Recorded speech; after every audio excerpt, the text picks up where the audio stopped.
시청자 여러분 안녕하십니까? 8월 30일 굿모닝 YTN 1부 시작합니다. 먼저 주요 뉴스 보고 오겠습니다. 정부가 내년 예산안을 20년 만에 가장 낮은 증가율인 2.8%, 657조 원 규모로 편성했습니다. 하지만 큰 폭의 세수 부진 탓에 내년 나라 살림은 더 악화할 것으로 보입니다.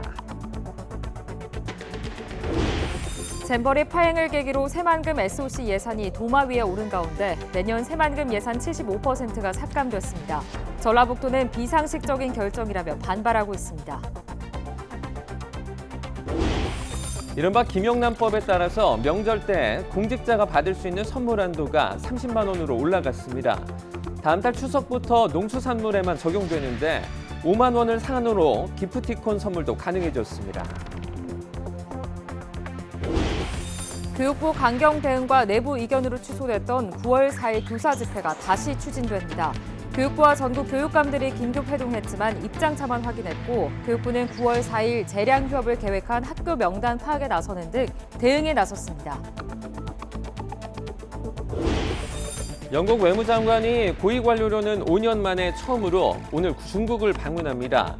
경제 교류 등 양국 관계 정상화의 신호로 풀이되는데 다음 달 주요 20개국 정상회의에서 순핵 총리와 시진핑 주석의 회동 가능성까지 언급되고 있습니다. 모레까지 남부 곳곳에 시간당 50mm 안팎의 국지성 호우가 쏟아질 걸로 보입니다. 기상청은 11호 태풍의 진로가 유동적이지만 다음 주까지 2차 장마의 태풍 영향이 겹쳐 강한 비구름이 형성될 가능성이 크다고 밝혔습니다.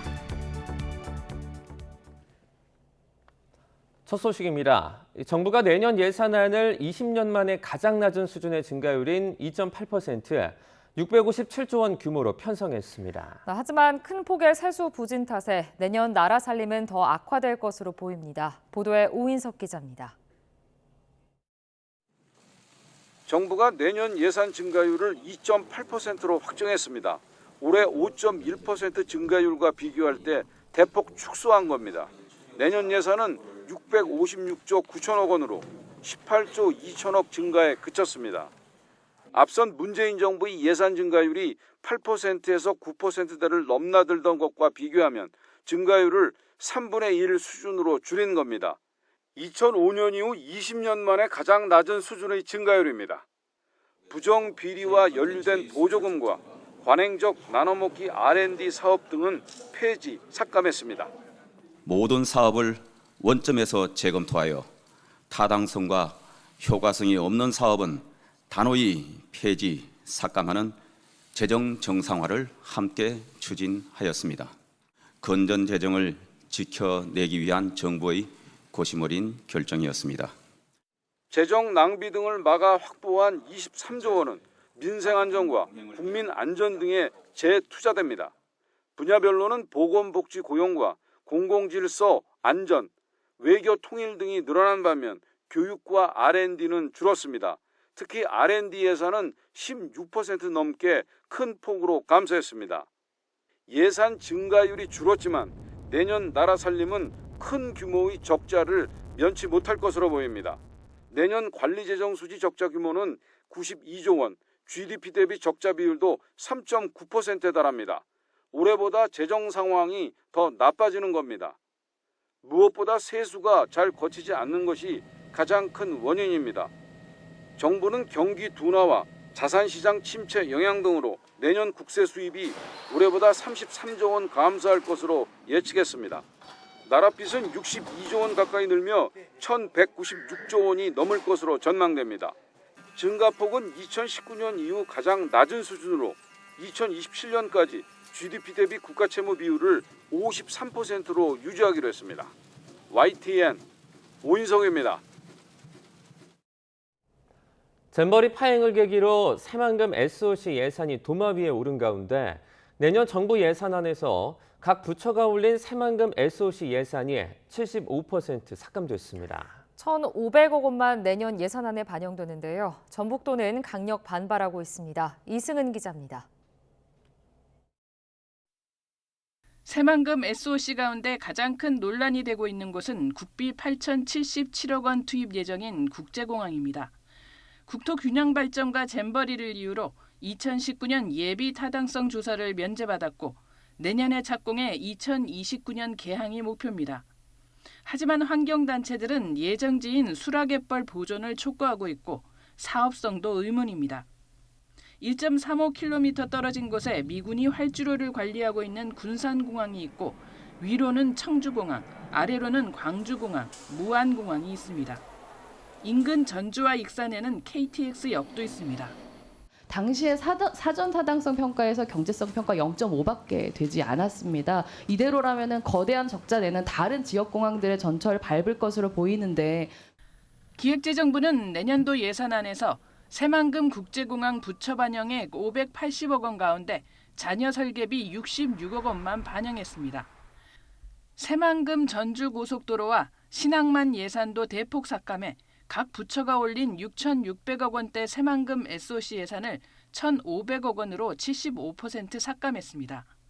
전라북도는 새만금은 잼버리와 무관하게 30여 년간 국가 계획에 따라 추진되어 온 사업이라며 강력하게 반발했습니다. 예산 편성의 원칙과 기준이 무시되는 상식적으로 이해할 수 없는 비정상적인 결정이 이루어졌다고 생각합니다. 전북도는 대한민국 새로운 성장 동력에 막대한 피해가 발생했다며 국회에서 예산을 살려내는데 총력을 다하겠다고 밝혔습니다. 하지만 여당에서 현미경 검증을 예고하고 있고 국토부도 타당성과 균형 발전 정책 효과가 적정한지 점검하겠다고 밝혀 쉽지 않을 전망입니다. YTN 이승은입니다. 윤석열 대통령은 공산 전체주의 세력과 맹종 세력, 기회주의적 추종 세력들이 허위 조작, 선전 선동으로 자유사회를 교란시키려는 심리전을 결코 멈추지 않을 것이라고 설파했습니다. 윤 대통령은 어제 청와대 영빈관에서 열린 민주평화통일자문회의 행사에서 이같이 말하고 이것이 바로 공산 전체주의의 생존 방식이라고 지적했습니다. 이어 이런 현실에서 자유민주주의를 수호하고 글로벌 중추국가로 발전해 통일 역량을 키우기 위해서는 민주평통의 역할이 중요하다면서 자유민주주의에 대한 확고한 믿음을 갖고 자유통일 개척자가 되달라고 당부했습니다. 국민의힘 의원 연찬회에 참석해서 야당과 언론 등을 강도 높게 비판한 윤석열 대통령의 발언을 놓고 정치권에선 종일 설전이 오갔습니다. 대통령이 갈등을 조장하고 있다는 야당의 비판에 여당은 전 정부의 잘못부터 반성하라고 맞받았습니다. 이준엽 기자입니다. 민주당은 힘을 합쳐 민생을 챙기기에도 모자랄 시기에 대통령이 오히려 통합을 저해하고 있다고 발끈했습니다. 협치의 리더십을 보여야 할 지도자가 비판 세력의 적개심을 드러내며 분열을 조장하고 있다는 겁니다. 국민 통합을 도모하지는 못할 망정 끊임없이 국민들을 갈라치기 하고 갈등을 조장하고 그를 통해서 국익보다는 국민의 삶보다는 정치적 이익을 도모한다는 건 문재인 정부를 겨냥해 거덜나기 일보 직전이었다는 윤 대통령의 발언에도 날선 반응을 보였습니다. 집권 2년 차를 맞은 대통령이 언제까지 남탓만 할 거냐며 강도 높게 쏘아붙였습니다. 전 정권이 나라를 거덜냈다고 그러는데 본인이 거덜내고 있는 것을 착각하고 있지 않나 그런 생각이 좀 들고 윤석열 대통령이 딴 나라에 살고 계신가 이런 생각을 했습니다. 아찔한 사람은 대통령의 폭주를 지켜보는 국민이라며 국정 운영권을 가져오지 않았다면 어떻게 됐을지 아찔하다는 윤 대통령의 언급도 비꼬았습니다. 국민의힘은 반박했습니다. 집권 여당이 정기국회 대응 전략 등을 논의하는 자리에서 나온 윤 대통령의 발언은 정부의 지향점을 명확히 세워주기 위한 거라고 엄호했습니다. 자유민주주의와 시장경제 등 현 정부의 국정 철학을 강조하고 또 공유한 거란 겁니다. 윤석열 대통령이 갖고 있었던 국정 운영의 일단 우선점들, 지향점들이 무엇인가에 대해서 조금 더 분명했던 자리였다고 생각합니다. 특히 지난 문재인 정부 때 피폐해진 경제를 되살리겠다는 말이 뭐가 문제냐고 꼬집었습니다. 그러면서 재정 파탄, 대한민국 정체성 파괴에 대한 반성부터 하라고 맞불을 놨습니다. 윤석열 대통령은 협치를 중시하지만 가짜뉴스와 괴담으로 정쟁에 몰두한다면 그럴 수 없다는 점도 명확히 했습니다. 국민과 싸우겠다는 말씀은 아니잖아요. 그러나 이제 국정 운영과 관련해서 대통령께서 국정 철학이 있지 않겠습니까? 민주당은 윤석열 대통령의 최근 발언을 제1야당에 대한 엄포로 보는 분위기가 역력합니다. 그만큼 반발 기류도 거센데 이재명 대표에 대한 검찰 수사와 맞물려 가뜩이나 냉랭한 정국이 더욱 얼어붙을 것으로 보입니다. YTN 이준엽입니다. 독립운동가 홍범도 장군의 흉상 이전과 음악가 정일성 기념공원 사업 등을 둘러싼 정치권의 역사 논쟁이 가열되고 있습니다. 다만 두 사안에 대한 여야의 대응 방식은 조금씩 차이가 있는데 그 배경은 뭔지 김경수 기자가 전해드립니다. 일제 국권을 빼앗긴 경술국치로부터 113년이 흐른 날, 정치권에선 홍범도 장군 흉상 이전을 놓고 공방을 주고받았습니다. 육군 사관학교와 국방부에 설치된 흉상을 다른 곳으로 옮기는 걸 검토하고 있다는 정부 방침을 놓고 신경전을 이어간 겁니다. 북한을 대상으로 해서 전쟁을 억제하고 전시에 이기기 위해서 필요한 인력을 양성하는 곳인데 공산주의 경력이 있는 사람이 있어야 되느냐. 논쟁을 바라보는 여당 국민의힘의 속내는 복잡합니다. 소련 공산당 가입 이력과 독립군이 몰살당한 자유시 참변에 연루됐다는 의혹이 있지만 홍범도 장군이 봉오동, 청산리 전투 등 항일 무장투쟁의 주역이라는 건 부정할 수 없는 사실이기 때문입니다. 그래서 국민의힘은 민주당이 과도한 반응으로 정쟁을 유도한다고 비판하면서도 최종 결정은 국방부와 육사의 몫이라며 한 발 떨어져 민심을 살피는 분위기입니다. 저희들이 이제 여당이니까 정부 입장을 존중하면서 또 국민들 여론을 잘 수렴해 보겠습니다. 반면 민주당은 윤석열 정권이 독립운동까지 이념의 잣대를 들이대고 있다며 공세의 고삐를 바짝 쥐고 있습니다. 대전 현충원 홍범도 장군 묘역을 찾은 이재명 대표는 흉상 제거는 매국 행위라며 강하게 비판했습니다. 이념 전쟁을 선동하기 위해서 독립전쟁 영웅을 부관 참시하는 일은 결코 용납할 수 없습니다. 하지만 중국과 북한 인민군 군가를 만든 작곡가 정율성 기념공원을 광주광역시에 만드는 사업을 두고는 공수가 뒤바뀐 모양새입니다. 국민의힘은 대한민국 공산화를 위해 참전한 인물을 기리는데 국민 혈세를 쓰는 건 반국가적 행태라며 맹공을 펴고 있습니다. 6.25 전쟁에는 북한군에 가담해서 우리 남침의 한 일원으로 활동을 하신 분입니다. 역사공원을 만든다는 것은 국가의 정신에도 맞지 않다.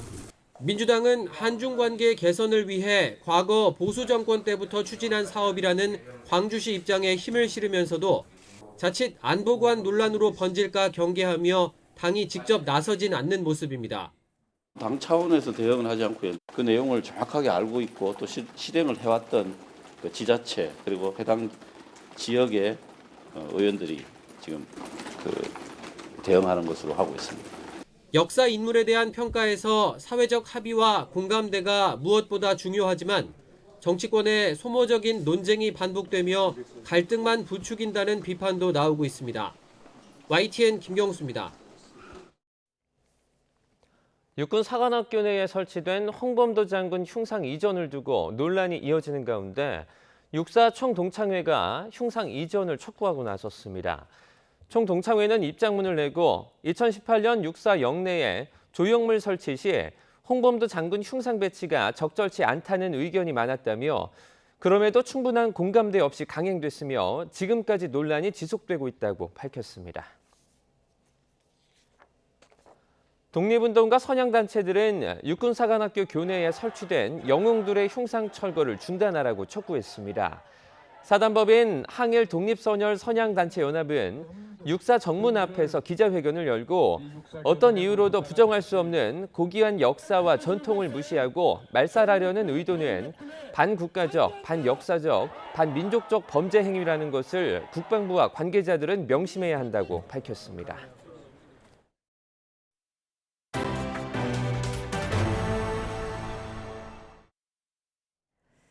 일본의 후쿠시마 원전 오염수 방류로 수산물 소비 위축 우려가 커지자 정부는 수산물의 신뢰를 높이기 위해 원산지 표시 점검을 강화하고 있습니다. 특히 일본산이 많은 가리비와 참돔, 멍게 등이 주요 점검 대상입니다. 보도에 박홍구 기자입니다.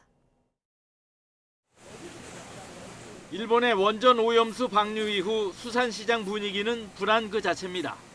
아직 매출이 크게 줄진 않았지만 결국 수산물 소비가 위축될 것이란 위기감이 높습니다. 소비자의 심리가 아무래도 한켠에 여기 남아 있는 거죠. 이게 먹어도 되는 건지 안전한 건지 그게 담보가 안 되니까. 정부는 막연한 불안감을 잠재우기 위해 인근 해역과 수산물에 대한 검사를 강화하고 있습니다. 물에 대한 검사를 하고 또 생선에 대한 검사를 하고 이렇게 전체적으로 검사를 다 하고 있기 때문에 또 수산물에 대한 신뢰도를 높이기 위해 원산지 표시 특별 점검을 시작했습니다. 앞으로 100일 동안 수입 이력이 있는 2만 개 업체를 대상으로 업체당 3번씩 원산지를 확인할 계획입니다.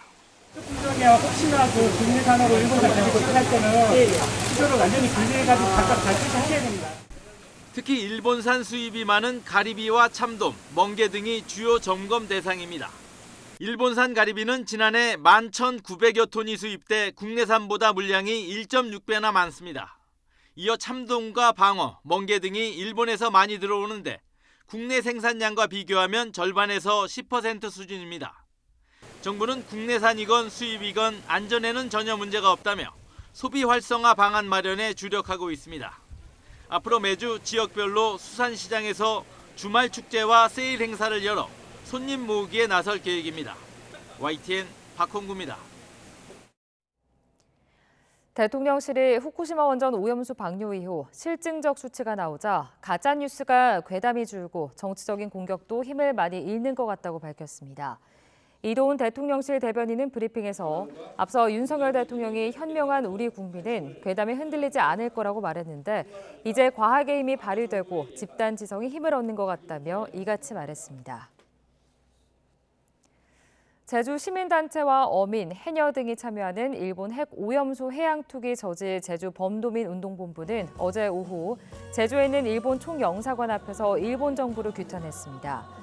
참가자들은 핵 오염수 해양 투기 강행은 이해할 수 없는 명백한 테러이자 국제법을 정면으로 거스르는 범죄 행위라고 비판하며 생선을 불태우는 퍼포먼스를 했습니다.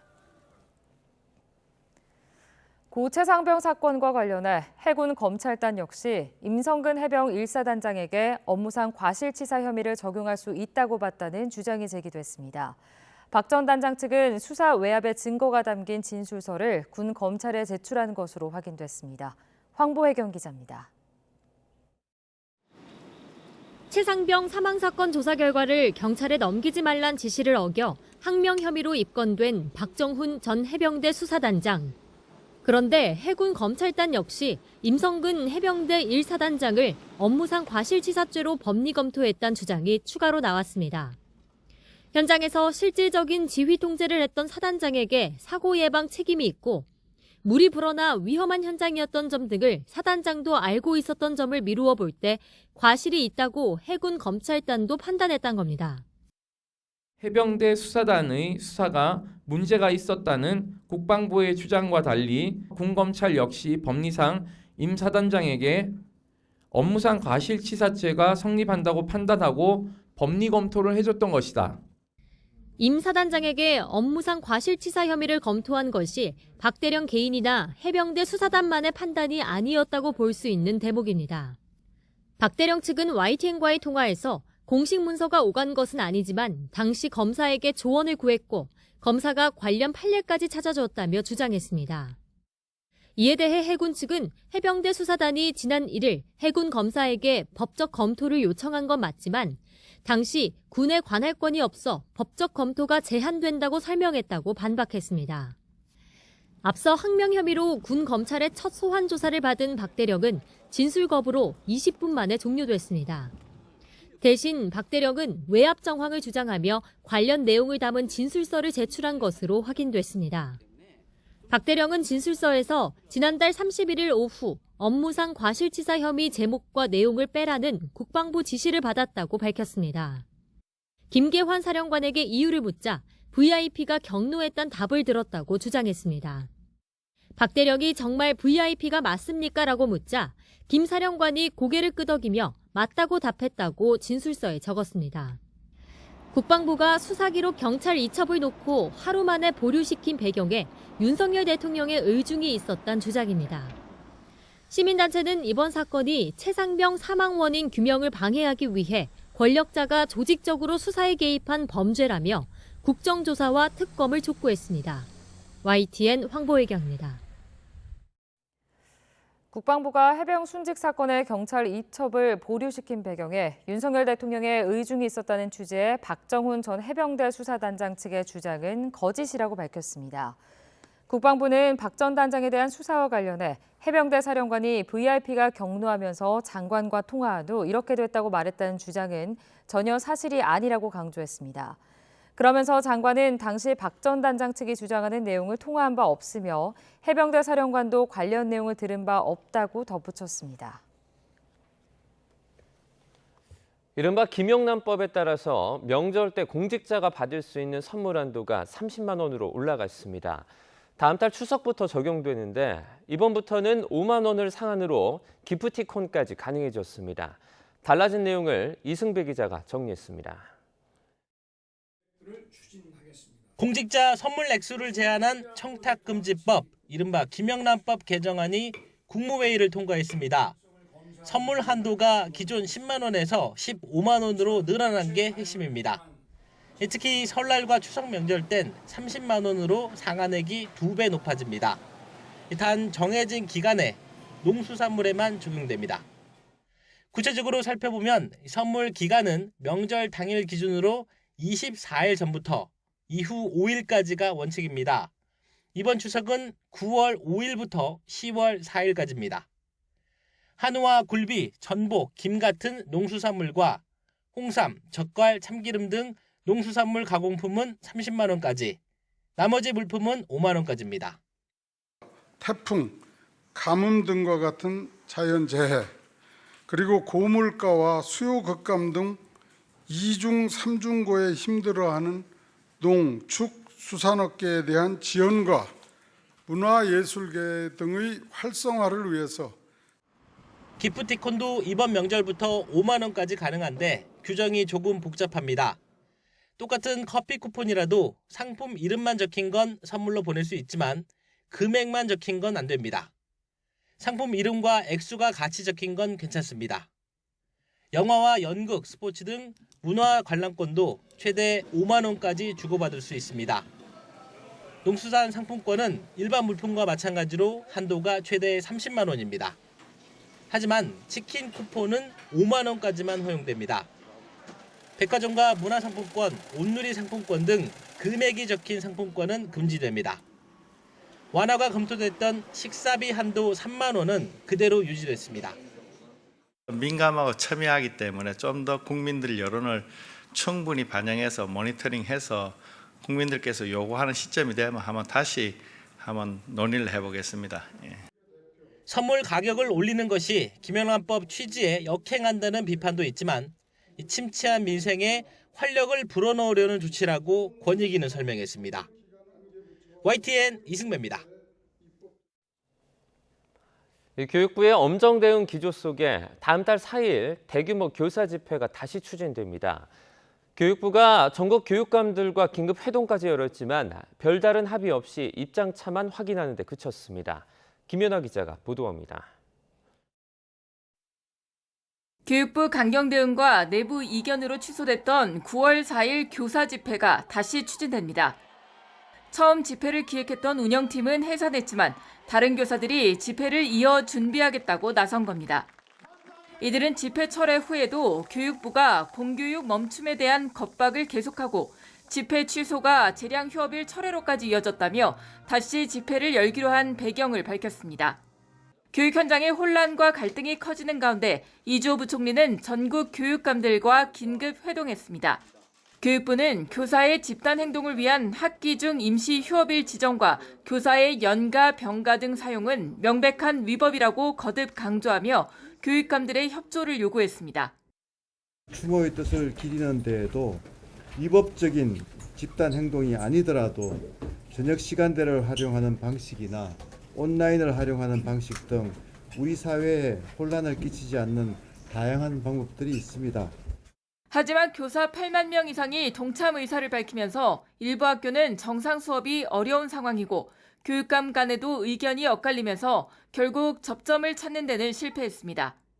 저는 서희초 사건 이후 일선 교사들의 절규와 열망, 절절한 추모의 염을 받아 안으면서 9월 4일을 교육공동체 회복 및 공교육을 성찰하는 날로 보냈으면 좋겠습니다. 교육부에서도 좀 한 발 물러서서 일선 교사들의 절규를 받아 안고 교육부는 9월 4일 재량 휴업을 계획한 학교 명단 파악에 나서는 등 대응에 나섰습니다. 지금과 같이 교육부와 일선 교육감의 평행선이 이어질 경우 연가 사용 교사에 대한 징계 추진 등을 놓고도 마찰이 예상됩니다. YTN 김현아입니다. 2차 장마에 태풍의 수증기까지 더해지면서 내일까지 곳곳에 시간당 50mm 안팎의 호우와 최고 200mm 이상의 폭우가 쏟아지겠습니다. 또 유동적이지만 다음 주엔 11호 태풍 하이쿠이가 한반도 부근까지 북상할 가능성이 있어 주의해야 합니다. 정혜연 기자입니다. 북서쪽에서 길고 좁은 띠 형태의 비구름이 내륙으로 유입됩니다. 정체전선을 동반한 비구름으로 북쪽 찬 공기와 남쪽 따뜻한 공기 사이에서 만들어진 이른바 2차 장마입니다. 비구름은 중부지방에 시간당 30mm 안팎의 강한 비를 뿌렸습니다. 밤 사이에는 비구름이 점차 남쪽으로 이동하겠고 31일까지 남부 곳곳에는 시간당 50mm 안팎의 국지성 호우가 쏟아질 전망입니다. 기상청은 부산과 경남 남해안에 최고 200mm 이상, 전남 동부와 제주도 산간에도 최고 150mm 이상의 폭우를 예고했습니다. 그 밖의 내륙에도 최고 80에서 120mm의 많은 비가 예상됩니다. 한랭전선과 고기압 가장자리가 합류하면서 30에서 60mm의 많은 강수가 영향을 주겠고 비가 많이 내리는 지역에는 돌풍을 동반한 천둥, 번개도 있을 수 있기 때문에 특히 주 후반에는 태풍이 위치한 남쪽으로부터 다량의 뜨거운 수증기가 유입되면서 남해안과 일부 내륙에 강하고 많은 비가 집중될 가능성이 큽니다. 장마 전선이 이렇게 우리나라 쪽에 지나갈 때 태풍이 근접하게 되면은 태풍이 몰고 오는 수증기가 현재 이 전선에 영향을 줄 수 있습니다. 일부 컴퓨터 모델 결과가 실제로 지금 제11호 태풍 하이쿠이가 우리나라 부근에 형성되어 있는 전선을 조금 강화시키는 것이 아니냐라는. 특히 11호 태풍 하이쿠이는 다음 주쯤 우리나라 부근으로 북상할 가능성도 있어 각별한 주의가 필요합니다. 슈퍼컴퓨터를 활용한 일부 예측 모델에서 11호 태풍 하이쿠이의 진로를 대한해협이나 서해로 모사하고 있기 때문입니다. 기상청은 11호 태풍의 진로와 강도가 무척 유동적이지만 주 후반과 다음 주엔 2차 장마에 태풍 영향이 겹쳐 곳곳에 강한 비구름이 형성될 가능성이 크다며 철저한 호우 대비를 당부했습니다. YTN 정혜윤입니다. 영국 외무장관이 고위 관료로는 5년 만에 처음으로 오늘 중국을 방문합니다. 이번 방문은 극도로 악화된 두 나라 간 관계 정상화의 신호로 받아들여지고 있습니다. 류재훈 기자입니다. 제임스 클레벌리 영국 외무장관이 왕이 중국 외교부장 초청으로 중국을 방문합니다. 영국 고위 관료로서 방문은 2018년 제레미 헌트 외무장관 이후 처음입니다. 중국은 공동 관심사인 국제 지역 문제에 대해 깊이 있게 소통할 것이라면서 관계 발전에 큰 기대를 나타냈습니다. 希望英方同中方一道，秉持相互尊重的精神，深入交流，增进理解，推动中英关系稳定发展。 클레벌리 장관은 외교부 명의의 성명에서 여러 이슈에서 중국과 관계를 관리하는 것이 중요하고 세계의 중요한 문제를 중국 없이 풀 수 없다며 협력 필요성을 강조했습니다. 영국은 그동안 홍콩과 신장 위구르 인권 문제 등으로 중국과 악화일로로 치닫다 순핵 총리가 들어서면서 관계 개선을 꾀하고 있습니다. 따라서 클레벌리 장관의 이번 방중은 정치적 대화를 넘어 경제 교류 확대로 이어지는 관계 정상화의 신호로 풀이되고 있습니다. 이런 흐름을 반영하듯 영국은 다음 달 베이징에서 열리는 중국 국제 서비스 무역 교역회에 100개에 가까운 기업과 기구들을 참여시키기로 했습니다. We really do hope that we can boost UK-China services trade for the mutual benefits of both of our countries. 영국 총리실은 다음 달 열리는 주요 20개국 정상회의에서 순핵 총리와 시진핑 주석 간의 회동 가능성까지 열어두고 있어 두 나라 간 관계 정상화는 가시화하는 분위기입니다. YTN 유재용입니다.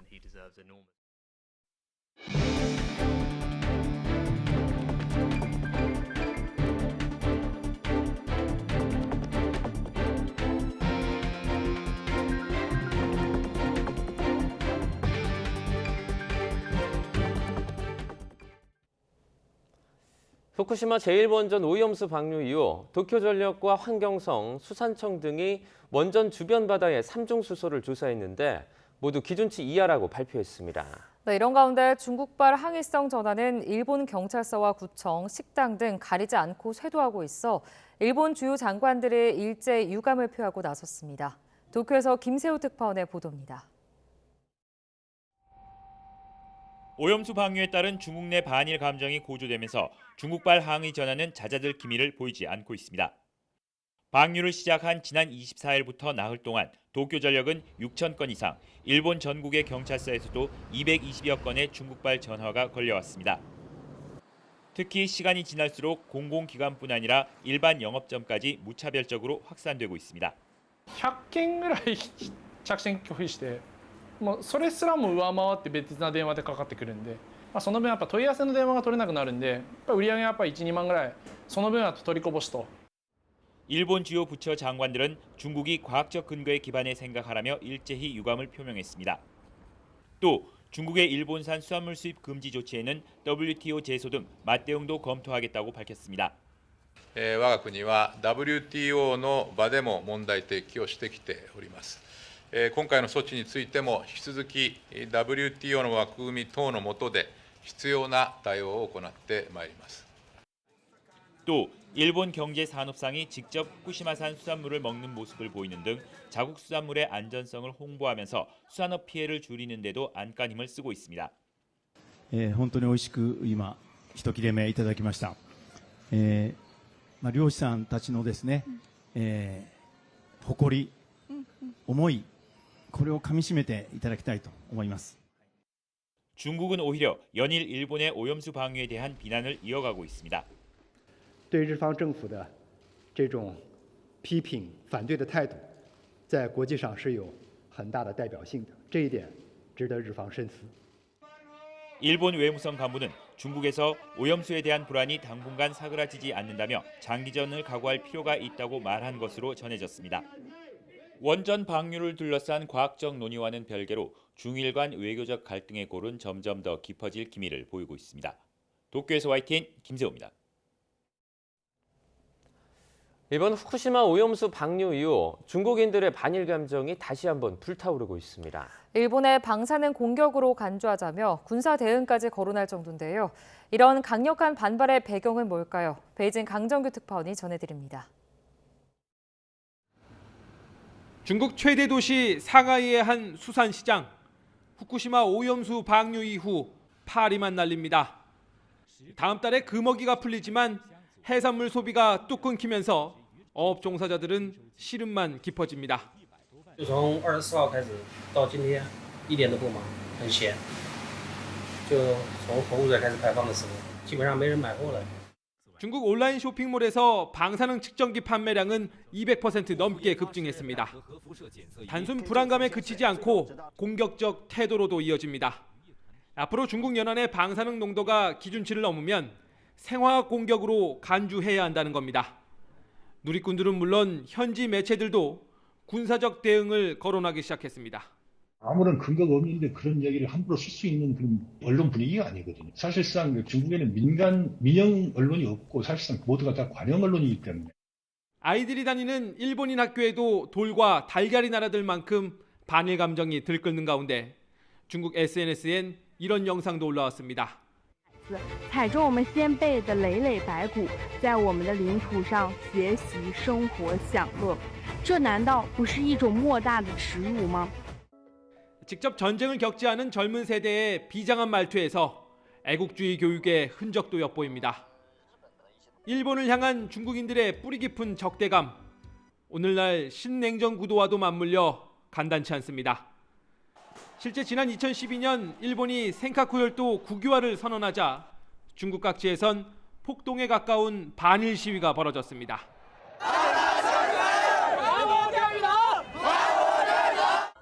이번 오염수 방류 직후 반일 집회 때도 비슷한 구호가 터져 나왔습니다.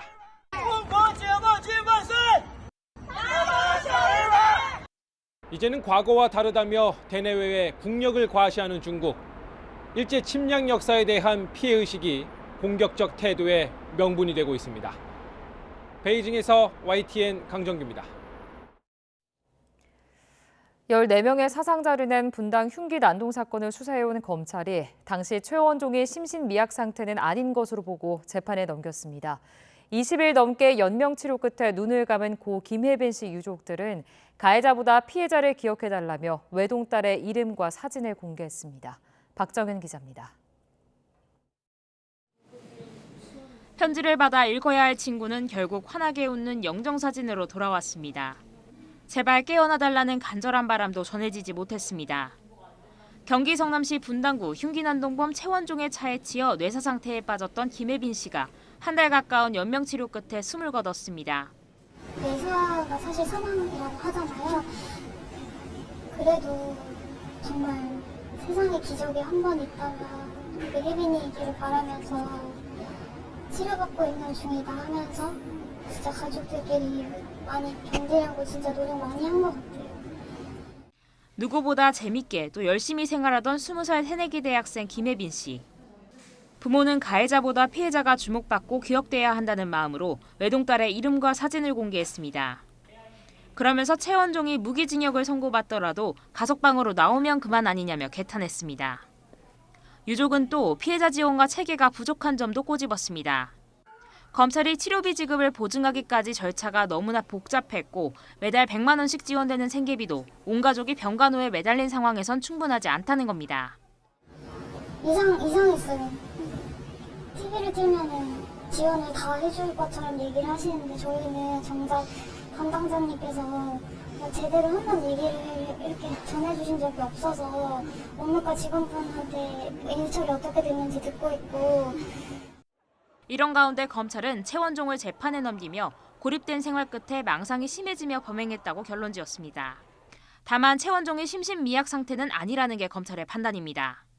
최원종이 범행 전 인터넷에 심신미약을 검색했고 상당한 학업 능력이나 프로그래밍 능력을 가졌던 점 등을 고려할 때 자신의 행동이 잘못됐다는 걸 충분히 알 수 있었다는 겁니다. 범행 전에 심신미약 감경 등을 인터넷 검색하면서 범행 후에 감형을 의도한 점 등을 감안하면 피고인이 범행 당시 심신미약 상태는 아니었던 것으로 밝혀졌습니다. 최원종은 범행이 잘못됐다는 걸 인정하면서도 자신을 지키려 저지른 일이었고 이 과정에서 무고한 희생자가 생긴 건 어쩔 수 없다는 식으로 진술하고 있습니다. YTN 박정현입니다. 최근 한 달 동안 발생한 강력범죄 피해자들의 신상이 잇따라 공개됐지만 신상 공개 기준에 대한 논란은 여전히 이어지고 있습니다. 비슷한 수준의 범죄를 저지르고도 신상 공개 여부가 갈리는 경우도 있어 기준을 보다 정교하게 다듬어야 한다는 지적이 나옵니다. 안동준 기자입니다. 각각 서울 신림역과 경기 성남 서현역 인근에서 흉기 난동을 벌인 조선과 최원종, 또 서울 신림동에서 여성을 성폭행하고 살해한 최윤종까지 지난 한 달 사이 강력범죄자 3명의 이름과 나이, 얼굴이 잇따라 공개됐습니다. 2010년 신상공개제도가 도입된 뒤 지금까지 신상정보공개심의위원회가 열린 건 모두 76차례. 신상공개가 결정된 피의자는 49명에 이릅니다. 범죄가 얼마나 잔혹하고 피해가 중대한지, 피의자가 죄를 저질렀다고 믿을 증거가 충분한지, 재범 방지 등 공공의 이익에 부합하는지, 그리고 피의자가 성인인지가 신상공개의 기준입니다.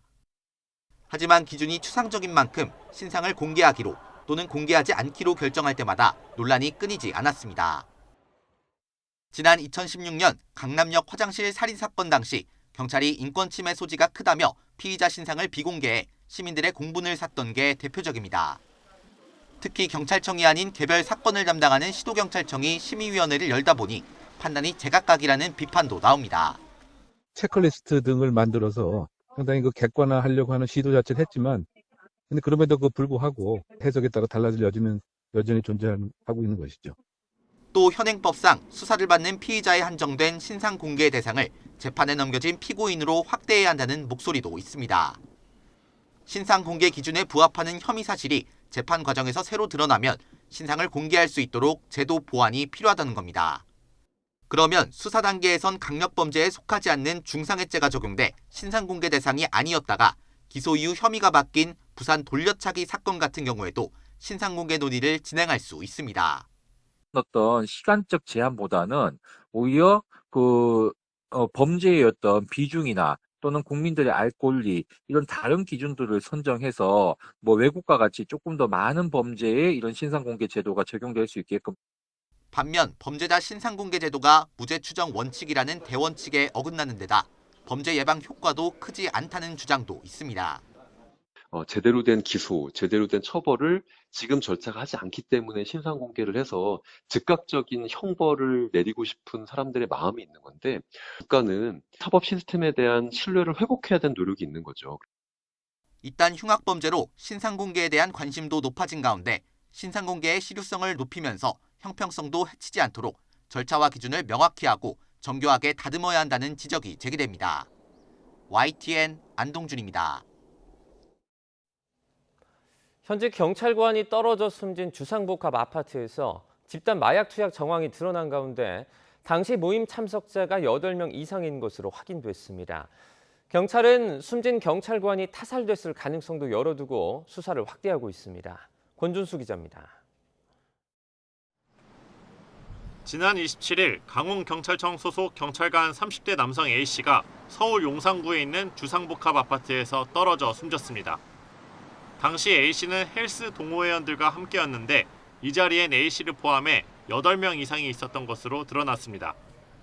경찰은 사건 발생 지점을 중심으로 수사하는 과정에서 기존에 파악된 것보다 동석자가 더 있었다는 사실을 확인했습니다. 이에 따라 모임 참석자의 신원을 파악하면서 수사를 확대하고 있습니다.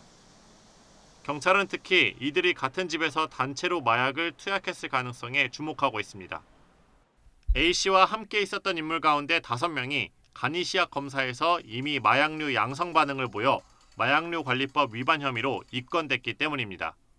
또 A씨가 갑자기 창문을 열고 투신했다는 취지의 진술이 나오면서 A씨가 사망한 배경과 동호회의 성격을 둘러싸고 의문은 점점 커지고 있습니다. 이런 가운데 국립과학수사연구원은 1차 구조소견에서 여러 둘력에 의한 손상을 A씨의 사망 원인으로 지목했습니다. 단단한 물건에 부딪혀 신체 여러 곳이 훼손돼 숨졌다는 뜻인데 시신이 심하게 손상된 만큼 다른 사인이 존재하는지 현재로선 알기 어렵습니다. 경찰은 정밀 감정을 통해 A씨의 마약 투약 여부를 확인하면서 정확한 사망 경위를 밝혀낼 계획입니다. 타살됐을 가능성도 배제하지 않고 있습니다. 아울러 동석자들이 마약을 구매한 경로와 모임이 언제부터 이어졌는지 등도 조사하고 있습니다. YTN 권준수입니다. 어린이 보호구역 스쿨존에서는 대부분 시속 30km로 속도가 제한돼 있습니다. 그러나 어린이 통행이 거의 없는 심야 시간대에도 속도 제한이 일률적으로 적용돼 과도한 규제라는 지적도 있는데요. 경찰이 시간대에 따라서 속도 제한을 탄력적으로 운영하는 제도를 다음 달부터 본격 운영하기로 했습니다. 윤태인 기자입니다. 서울 장이동 광운초등학교 앞 어린이 보호구역. 지난해 10월부터 시간제 속도 제한이 시범적으로 운영되고 있습니다. 평상시에는 시속 30km로 속도가 제한되지만 어린이 통행량이 적은 한밤중엔 최대 시속 50km까지 운전할 수 있는 겁니다. 제한 속도 30으로 심야 시간에도 좀 너무 느리기 때문에 이제 시민들의 과속을 유발하고 또 법규 위반을 유발했다면 이제 제한 속도 50으로 이제 상향이 되면서 이제 국민들이 이제 자연스럽게 통행할 수 있도록 하는 효과가 있습니다. 도로교통공단이 시간제 속도 제한을 시범 운영하는 지역에서 초등학교 교사와 학부모, 일반 운전자를 대상으로 설문한 결과 75%가 제도에 찬성한 것으로 나타났습니다. 또 야간 시간대 제한 속도를 완화한 곳에서 제한 속도 준수율은 43.5%에서 92.8%로 높아졌습니다. 저는 좋은 것 같아요. 왜냐하면 11시에서 7시 사이에는 아이들이 뭐 굳이 다닐 일이 별로 없을 것 같고, 그러니까 이제 운전자들은 훨씬 좋죠. 이에 따라 경찰은 시범 운영을 거친 어린이 보호구역을 포함해 전국 스쿨존 9곳에서 다음 달부터 시간제 속도 제한을 본격 운영하기로 했습니다. 먼저 시간대와 상관없이 시속 30km로 제한됐던 곳은 심야 시간대 제한 속도 기준이 시속 40km에서 50km로 완화됩니다. 반대로 현재 제한 속도가 40km에서 50km 사이인 어린이 보호구역에서는 등하교 시간대 제한 속도가 시속 30km로 하향됩니다. 경찰은 오는 10월 초까지 전국 시 도청별로 시간제 속도 제한이 필요한 스쿨존을 파악해 적용 대상을 늘려갈 계획입니다. 동시에 통학로 주변 노란색 건널목을 늘리고 학원가 등에서 음주운전을 집중 단속하는 등 속도 제한 완화로 어린이 사고가 늘어나는 일이 없도록 주의를 기울일 방침입니다. YTN 윤태인입니다.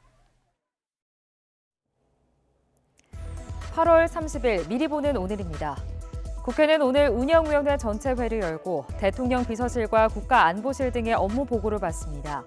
여야는 일본 후쿠시마 원전 오염수 문제를 둘러싼 윤석열 대통령과 대통령실의 입장을 놓고 공방을 벌일 전망입니다. 또 육군 사관학교 내 홍범도 장군 흉상 이전 문제와 이와 관련한 윤 대통령의 지시 여부, 해병대 최상병 순직 사건 조사 과정에서 대통령실 등의 외압 의혹과 새만금 잼버리 파행 사태 등과 관련한 질의도 예상됩니다. 여야는 오늘 일본 후쿠시마 원전 오염수 방류 후속 대책을 두고 엇갈린 행보를 이어갑니다. 국민의힘은 수협중앙회와 급식업체가 참석하는 협약식을 열고 국내산 수산물 소비 확대 방안을 논의하면서 안전성을 강조한다는 계획입니다. 반면 민주당은 이재명 대표 등 당 지도부가 전남 목포에서 장외 집회를 열고 정부가 오염수에 무책임하게 대응하고 있다며 방류 저지를 거듭 촉구하는 여론전에 나섭니다. 이태원 참사 진상규명과 피해자 권리 보장을 위한 특별법안이 오늘 오후 국회 행정안전위원회 안건조정위원회를 통과할 것으로 보입니다. 안건조정위원장인 민주당 송재호 의원은 어제 야당 단독으로 이태원 참사 특별법 심사를 진행한 뒤 기자들과 만나 추가 심사를 거쳐 법안을 의결할 계획이라고 밝혔습니다. 국민의힘 의원은 야당의 일방적 법안 처리에 반대하며 어제 회의에 불참했는데요. 안건조정위원 6명 가운데 4명을 차지하는 야당 위원들이 모두 찬성하면 법안을 가결할 수 있습니다. 오늘 국회 윤리특별위원회 소위원회는 앞서 한 차례 무산됐던 무소속 김남국 의원에 대한 징계안 심사를 결론짓습니다. 윤리특위는 소위 차원의 4번째 회의를 열고 김 의원 징계안을 무기명 투표에 붙일 예정인데요. 6명 가운데 4명 이상이 찬성하면 징계안은 전체 회의에 상정됩니다. 인터넷 전문은행 카카오뱅크가 주택담보대출 대상자를 무주택 세대로 제한합니다. 카카오뱅크는 오늘부터 주택담보대출 대상자의 조건을 기존 세대 합산 기준 무주택, 1주택 또는 2주택 세대에서 세대 합산 기준 무주택 세대로 변경한다고 밝혔습니다. 오늘 오후 3시부터 30분간 서울 일대에서 공군 특수비행팀 블랙이글스의 연습 비행이 실시됩니다. 이번 비행은 다음 달 6일과 20일 열리는 군 문화체험 행사를 축하하기 위한 사전 비행 연습으로 비행 구간은 서울함공원과 여의도 한강공원, 광화문 일대 등이라고 밝혔습니다. 지금까지 미리 보는 오늘이었습니다. 여자 실업축구 WK리그에서 인천 현대제철이 11년 연속 정규리그 정상에 올랐습니다. 1위 화천 KSPO와 2위 수원FC 미미는 각 팀의 정규리그 마지막 경기로 펼쳐진 맞대결에서 어느 팀이 우승하더라도 승리를 하더라도 우승할 수 있었지만 2대2로 승부를 가리지 못했습니다. 정규리그 3위로 자력 우승이 불가능했던 현대제철은 1, 2위 팀이 승점 1점씩을 추가하는 데 그친 상황에서 서울시청을 6대0으로 대파하고 승점 3점을 추가해 극적으로 정규리그 우승을 차지했습니다. 현대제철은 오는 11월에 열리는 챔피언 결정전에서 11년 연속 통합 우승에 도전합니다. 오늘도 정체전선의 영향으로 곳곳에 비가 내리겠습니다. 특히 남부와 제주도에는 시간당 30에서 60mm의 국지성 호우가 쏟아지겠는데요. 현재 보라색의 강한 비구름이 지나는 경남 하동과 전남 광양에는 돌풍과 벼락을 동반한 시간당 50mm 안팎의 호우가 쏟아지고 있습니다. 이에 따라 이 지역에는 호우경보가, 그 밖에 경남 서부와 전남 해안, 제주도에는 호우주의보가 내려져 있습니다. 내일까지 경남 많은 곳에는 150mm 이상, 경북 서부와 전남 동부에도 120mm가 넘는 큰 비가 내리겠고요. 충북과 전북에도 최고 80mm 안팎의 많은 비가 내리겠습니다.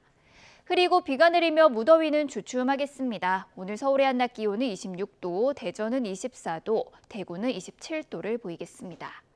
중부지방의 비는 밤 사이면 대부분 그치겠지만 남부와 제주도는 주 후반까지도 비가 길게 이어질 전망입니다. 지금까지 날씨 정보였습니다. 굿모닝 YTN 1부 마칩니다. 잠시 후 2부가 이어집니다. 시청해주신 여러분 고맙습니다.